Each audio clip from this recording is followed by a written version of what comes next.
Dollar. Dirt and money, no soul. Had to go and get it, ain't no time to kick it. Got a stack and flip for my foes. Dollar.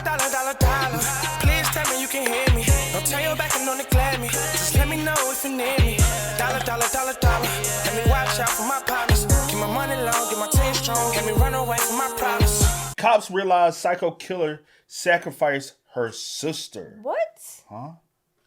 Cops realize psycho killer sacrificed her sister. Oh, man, this is crazy, bro. All right, let's get into it. Let's check it out. Let's see what's about. You ready? Mm-hmm. Okay. All right, I don't see anybody coming outside. It's going to be a yellow house. This officer is responding to a Florida home after a woman calmly admits that her older sister has stopped breathing. But when the officer steps inside, she finds a scene in the living room she could never have prepared for. Keep coming. Turn around. Double lock, suspect cruiser 2032. Got it.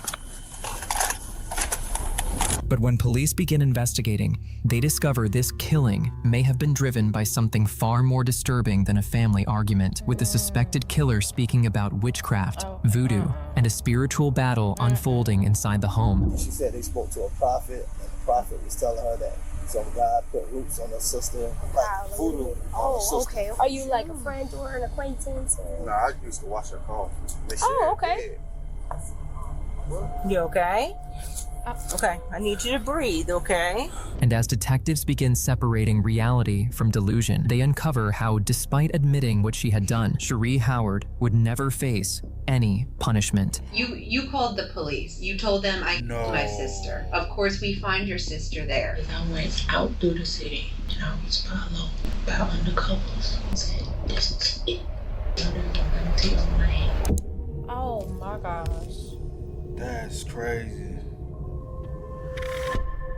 That is insane. Yeah, I claim no name. It's April 11th in St. Petersburg, Florida. Just after 3:24 p.m., police receive a disturbing 911 call from inside a small house on Newton Avenue South. They say that they think she's dead. They think she's beyond any help. On the line is 39-year-old Cherie Howard, who tells the dispatcher that her older sister attacked her and is now lying somewhere inside the home. But before officers can determine exactly what happened, Cherie makes an admission that turns the call into a possible homicide. Within minutes, Officer Rachel Hunter becomes the first officer to arrive. But as she pulls up to the house, Cherie is still inside and still speaking to the dispatcher. With no idea whether she is armed or what might be waiting behind the front door, Officer Hunter takes cover behind her patrol vehicle and orders Cherie to come outside with her hands visible. And to confirm, she said 675 Newton Avenue. All right, I don't see anybody coming outside. Code 14, it's going to be a yellow house. Lexus tag, Golf Delta Victor. Looks like maybe Quebec 28. And again, have her come outside, hands up and empty. I'm standing behind my car. All right, doors open, direct the net. Police, come out with your hands up! Come out with your hands up!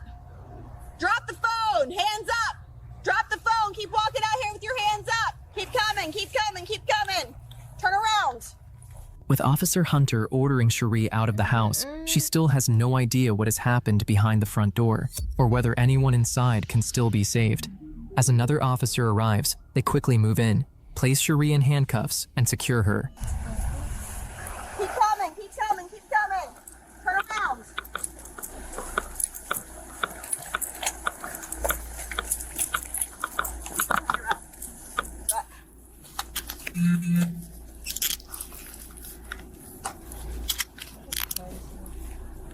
We have one female secured. Spinolis, can you secure her in my car, please? I'm going to go in there and check on the sister. Where's your sister? She is not double locked. That's right, Cruiser 2032. All right, PCSO is on scene. We have her detained. We're going to make entry into the house. Start fire rescue 1018. At this point, all the officers have is a frantic 911 call and Cherie's disturbing admission. However, to understand what actually happened, Officer Hunter now has to enter the home. Before we continue with the case, I want to All right, here we go with the ads. Come on, y'all. Let's get back. As Hunter approaches the front door, she does not have to search far. The entrance opens into a small enclosed porch that had been converted into a living room, and lying on the floor, only a few feet inside, is Chari's older sister, Sherry. Sherry is positioned on her right side, with her back against a love seat and her legs extending toward the doorway. Near her feet, a large plant has been knocked over, scattering soil across the floor, while a plastic broom lies tangled between her arms. Everything around her suggests that some kind of struggle had taken place, but as Hunter moves closer, she notices something that gives her a small window of hope. Sherry's body is still warm. However, she immediately straightens her body and checks the side of her neck for a pulse, but there is nothing, and is shortly pronounced deceased at the scene. And with this new discovery, it officially transformed this house into a homicide scene. With Sherry pronounced dead, every officer's attention shifts to Chari, the only person who can explain what happened in the moments before the 911 call. Still secured in the back of the patrol car, an officer begins asking what should be simple questions.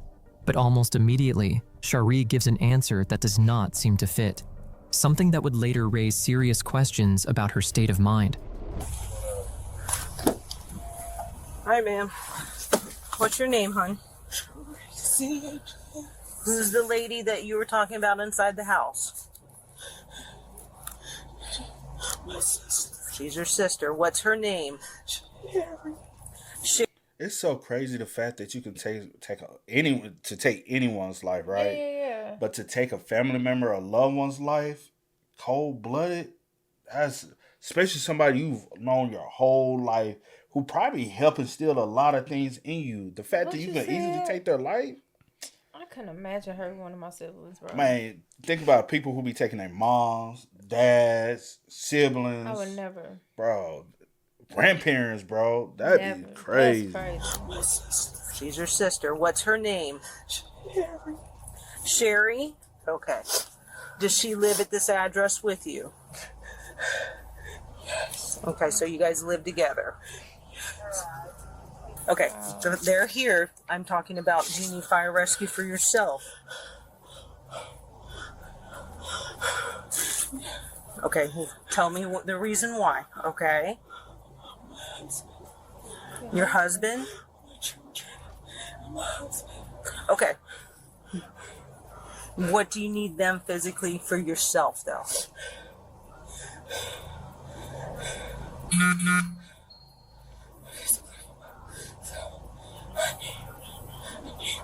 You need peace and rest. Okay. All right. Where's your husband? I can't hear you, ma'am.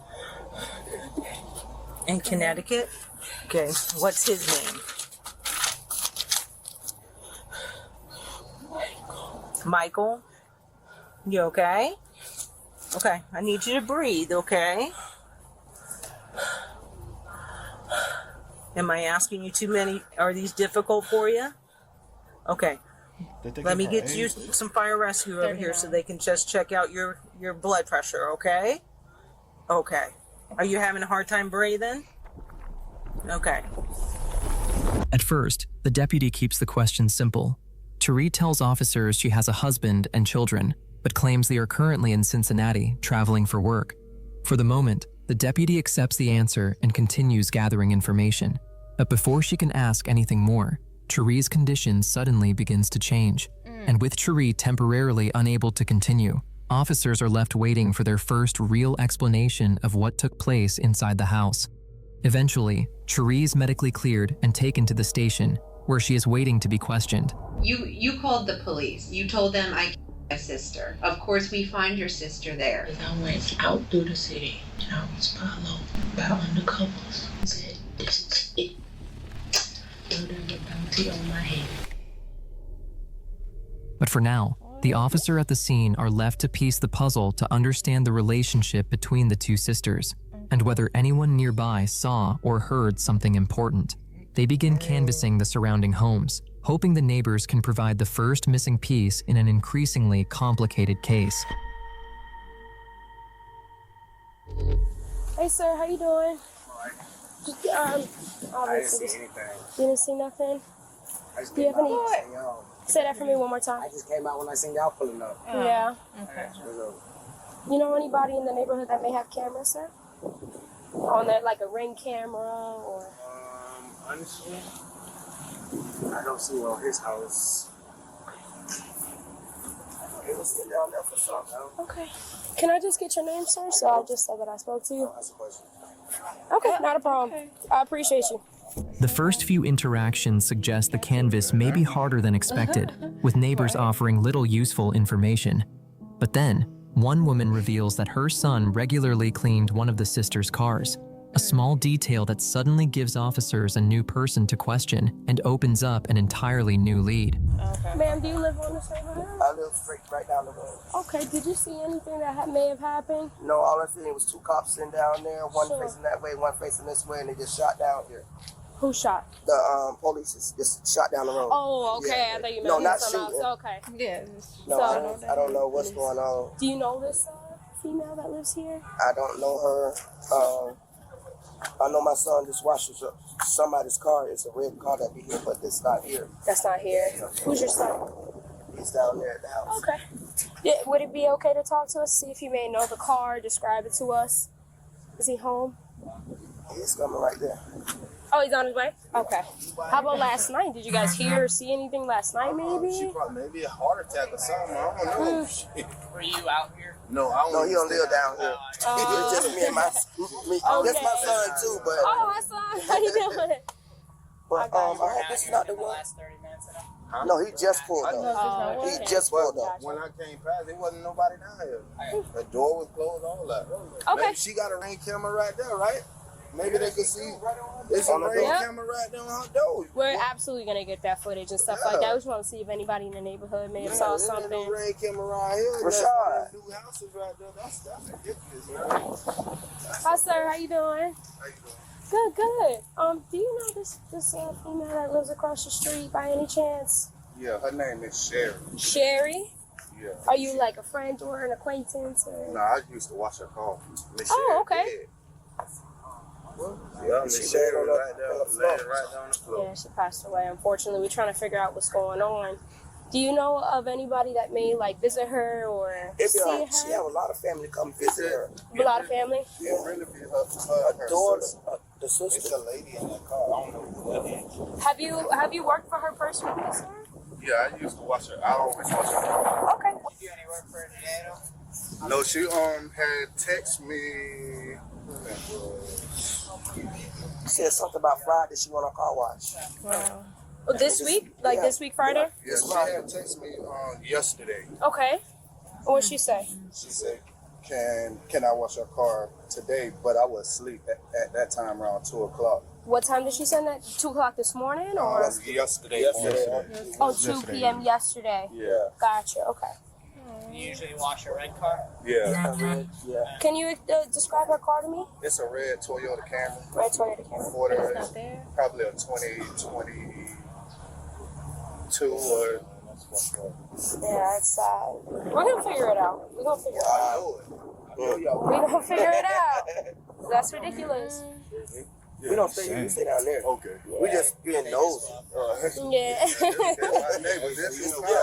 what's your date of birth? It was clear the sisters were well known throughout the neighborhood, but even after speaking with several residents, officers still had no clear motive or any explanation for why the confrontation had turned deadly. With the canvas producing more questions than answers, they move on to the next group of witnesses, hoping someone can finally reveal what was happening inside the sisters' home. And then the sister already admit to it. So what we doing? Just take her ass down there to the precinct. Yeah. Maybe I guess they probably trying to understand like why and try to. Or I they guess, heard an argument or like something. see if anyone has there been any issues? Have you heard anything coming from the household? Things of that nature, maybe so. And I'm also wondering where her car at. Does she have a significant other? Does she have kids? Like older kids? Maybe they can try. Like I'm wondering where her car at. Yeah. Hello. Is everything okay? Actually, do you live here, sir? No, a friend of the family stay here. Oh, okay. Are they home? She old. She don't really. She old. And don't nobody stay there. Miss Denver stayed there. She died 20 years ago. Oh, no. We're looking. So we're investigating a death that just happened. Unfortunately, sorry, I don't want the kids are there. So we're just investigating to see if anybody has saw anything, or maybe do you know anybody in the neighborhood that may know this individual? Everybody over here old. Everybody over here is old. Okay. Yeah, I've seen that. I've got a couple doors and they're a little older. Okay. Somebody died? Yeah, unfortunately, yeah. They didn't get killed, did they? We don't know. That's what we're investigating. So we're having detectives. We're cutting it all off. So make sure that we weigh out the options. As of right now, we're just trying to get the neighborhood to help us out, see if we can identify her and see who this person is. Yeah, it was a female. Yep. The majority, because I stay right on the next street, the majority of everybody on the street is old or they just moved here. Okay. So you know anybody that may have a camera around here that's like real about, Nope. Because No. older people all these houses, they old. Gotcha. So, like it's the younger generation with the cameras For and sure. the technology. You don't know nobody that stay outside and just hang? See who come in and out the neighborhood? No. Well, all right. I mean, I'm going to document you here saying that, I spoke to y'all. Yeah. Thank you so much. I'm sorry to bother you. All right, you guys have a good day. That's crazy. As the hours pass, daylight fades, and the canvas produces no clear motive. Just as the investigation appears to be running out of leads, a maintenance man arrives at the scene with information about an unusual conversation he had with Sherry earlier that day.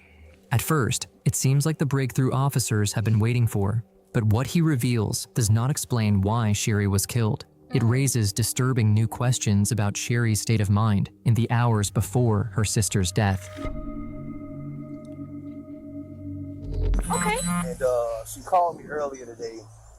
Sherry Howard, she drives the red car. Right. She called me earlier today. I can show you what she called me, and I even texted her. I said, I just left your house putting in the light. Okay. And the back, let me know if it's working correctly, because she had a floodlight. I even threw it in the black garbage can by the side of her house today. Right. And that was at 2:11, but I'm going to show you what she actually called me earlier. And I actually spoke to her on the phone. What time was that? And the conversation was kind of strange because she called me and she said, can I talk to you for a second? I said, yeah. I said, what's the matter? She was like, I miss my mom. And she started crying. And I was like, you okay?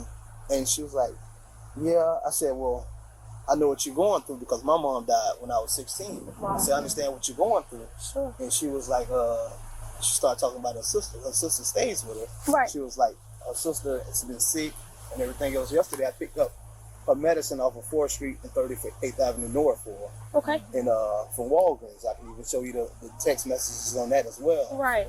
And she was like, her sister's been really going through it lately. And she said they spoke to a prophet, and the prophet was telling her that some guy put roots on her sister and all kind of stuff. So I'm talking to her about that, and I'm like, yeah, you Roots on her sister, like how? voodoo on her sister. Okay. And I was like, yeah, you just gotta continue to believe in God, and continue on praying and everything else. So she was somewhere dropping off her car at the time, at a place, I guess, to get it fixed. And she was like, well, I'll call you back. My ride's here. So I'm like, okay. So this the sister that's deceased now. Deceased. Sherry is the one that's deceased. And she was the one who said she's been missing her mom. And she spoke to a prophet, and the prophet told her that somebody put some roots on the other sister. And I'm wondering, like, are y'all both? Ooh. Because the other one seemed like she was out of it. Have y'all been like experiencing some stuff? Deep. Chad, what you said? I rebuke everything in the name of Jesus. Because I got tired. Don't be talking about no voodoo and stuff with me, Chad. Man, this is crazy. No problem. Right. I can show you why I've been calling her all day long, because she never responded to my text messages for putting a floodlight in. And then my nephew just gave me a call a few minutes ago. He was like, did you hear about your client? Whose yard you cut? And I'm like, what client are you talking about? He said, where's Last He's over by Cranston. So he was like, the client who yard you cut on Newton. Right. I was like, what you mean by, what about her? He was like, they found her dead. I was like, you playing? I was just over there changing out a floodlight today. But my nephew was like, I don't know the lady. Why would I call you out of the blue? For sure, yeah. So I'm like, are you serious? So he was like, yeah, my mom just called me and told me that was your client. So I get on the phone with my sister-in-law and my brother. They just told me. They even just sent me the thing. And I'm like, get the fuck out of here. I just cut this lady's fucking yard today. Excuse my No, language. no, please, don't worry about It it. fucked me up because I What was just time? over What time here. were you here? I was here right after I just showed you that text message. So okay, so This let is me. what my sister-in-law just sent me a second ago. She just sent me this. Yep. And that's what time my sister-in-law just showed me, 9:41. Wow. Like I could see. It's 9:54. So just almost 10 minutes ago. Yeah. Crazy. Just as the search for answers appears to be ending in failure, the home's maintenance man arrives with a troubling new detail. He tells officers that Sherry had recently said Cherie was struggling. She missed her mother, had been unwell, and reportedly had not slept for days. He also claims the sisters had sought spiritual guidance and were told... What? So Sherry told him that Cherie has been struggling and she missed her mom. I'm a little confused. I ain't gonna lie, Because this she said- dude sometimes do confuse He be me. confused me. Even with earlier, he said Cincinnati, but she said that her husband was in Connecticut, so Yeah. maybe he ain't listening properly. But because he said that Sherry started crying, so I'm thinking Sherry the one that missed her mom, and Yeah. regardless of the fact we know, at least we got a They good both, idea yeah, of what's going on. yeah. Regardless slept of for who days. He also claims the sisters had sought spiritual guidance and were told someone had placed voodoo on them, which they believed explained why everything in their lives seemed to be going wrong.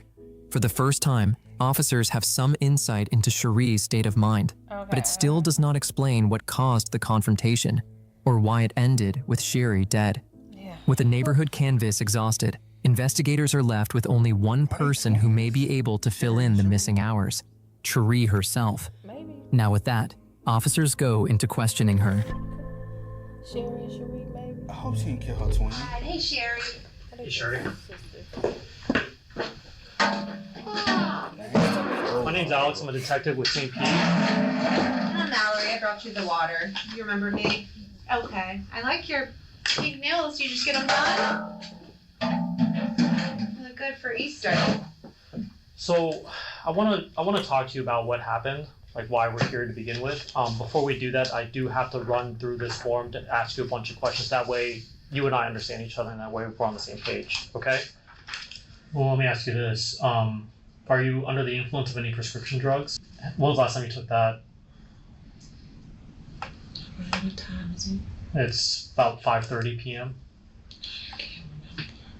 Okay. Spell the name of that. The drug you're taking. How long have you been having to take this for? Sorry.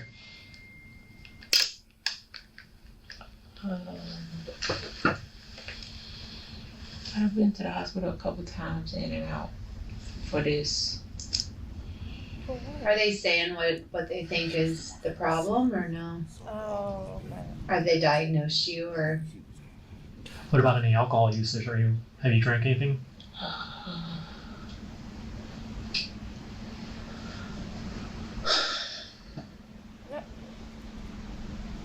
Sherry, you remember drinking any alcohol?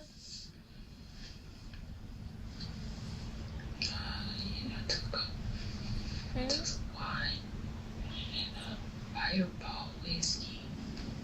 Wine and Fireball whiskey? Okay. When was this? Again, I don't know. I've lost track of time. I don't even know what day of the week it is. Okay. It's Tuesday. So Easter was on Sunday and it's Tuesday. So from what you're saying, you would have been awake from Sunday to today, from what I'm hearing from you. Y'all having a hard time hearing? It's just, honestly, she just, I don't know what it is. I think she a little out of it. I don't know what's going on. Yeah. I was awake before Easter, so Okay. So 4 days then. It's been 4 days. Easter was 3 days ago. Yeah. Okay, so but it was before Easter. I don't know. Okay. That's what I keep saying. Okay. Lord, help me. You don't feel like you're under the influence of alcohol right now, though? No. Okay. Okay. And then having these rights in mind, do you wish to talk to us now? No? Okay.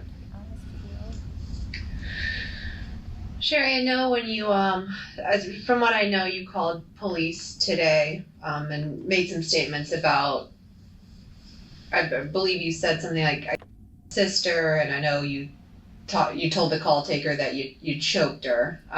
Do you want to talk about that with us and kind of explain to us what happened with that whole situation? Because we want to hear, what you have to say, and all we have to kind of go on is what we're seeing out at the crime scene at the house. And I understand you probably have a lot to tell us with everything. You said you've been struggling for 2 years, and we just want to hear kind of more about your story and what happened today. Are you interested in talking to us at all about what happened?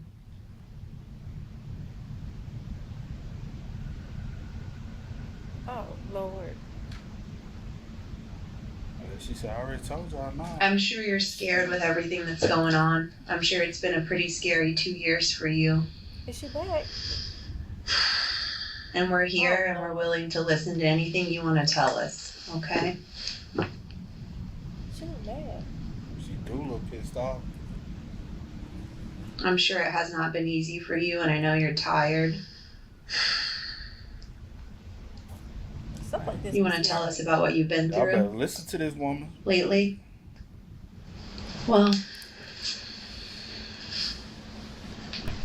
there's a bounty on my head. Oh. Why'd you say that? Sheree, here's the thing. At the end of the day, you called the police. You told them I killed your sister. Of course, we find your sister there. It makes logical sense. You're an incredibly intelligent woman that we would sit here and want to hear what happened. I'm sure you can understand that. I'm sure you don't feel an immense amount of love here because this is a shitty situation that we're sitting here in, and I totally get that. But either way, we gotta try to get through this together. I'm here. I'm ready to listen to you. So is Detective Introvicha here. We're here. We want to hear from you and what happened. Okay? That's what I'm here for. Can you tell us what happened? What I can tell y'all is I went out through the city and I was followed by undercovers. They followed me all the way up to a parking garage. And there are these little signals that y'all give. Little clues, like we're playing human chess or something. Okay. And one of your detectives threatened me. What did he say? When I got to get ready from him, he said, "This is it." I mean it. Oh. So I don't feel safe. Okay. But you felt safe saying I killed my sister on a recorded line to comm center? I feel safe at home either. I don't feel safe in this city. Why didn't you feel safe at home? Tell me about that. We're going to step out for a second. He sure did text somebody. Dude. As the questioning continues, detectives begin to realize Cherie is not responding the way they expected. She can answer basic questions, but it is clear something is not right. They already have her admission on the 911 call. What they still need is the missing reason, what triggered the confrontation, and why it ended with Sherry dead. For now, the detectives step outside, leaving Cherie alone with her thoughts before returning for another round of questions. But instead of becoming more comfortable, Cherie appears increasingly uneasy around them. And when the detectives finally attempt to address what happened inside the house, that discomfort will become their biggest obstacle yet. Oh my God. Is there a black detective here? I'm sorry? Is there a black detective here? I'm sure there are. I mean, we have them. Could I see a black detective? You'd have to ask those detectives, but those are the ones assigned to the case for today. So, do you know what happened to your sister? Is it possible for me to have a black detective in here as well? A black detective? Yes. Okay. We can work on that for you. But I just want to let you know what's going on. So, do you know what happened to your sister? Okay, so basically, your sister's dead. Okay, and you're going to be charged with murder for that. I don't think she. So in lieu of that, so we're going to be having forensic services come in, photograph your injuries and stuff like that. Okay? So just bear with us.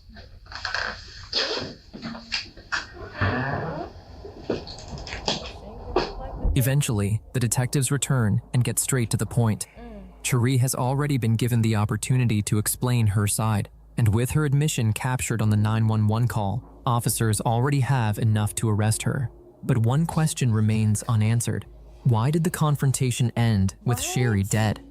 Before detectives push any further, they explain that a crime scene technician will photograph Cherie's body, documenting every scratch, scrape, and injury that could reveal what happened during the struggle, and those marks may become the first physical evidence capable of testing Cherie's claim that Sherry attacked her first. Weeks later, the final autopsy report confirms what the evidence had been pointing toward. Sherry had suffered injuries to her neck, upper chest, the left side of her head, and her upper left arm and shoulder. Her official cause of death was strangulation, and the medical examiner ruled it a homicide, matching the admission Shari had already made during the 911 call.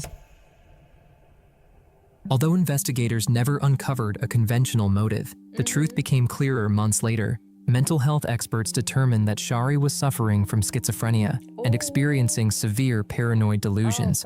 They concluded that when she strangled Sherry, she was in a psychotic state and could not understand that what she was doing was wrong.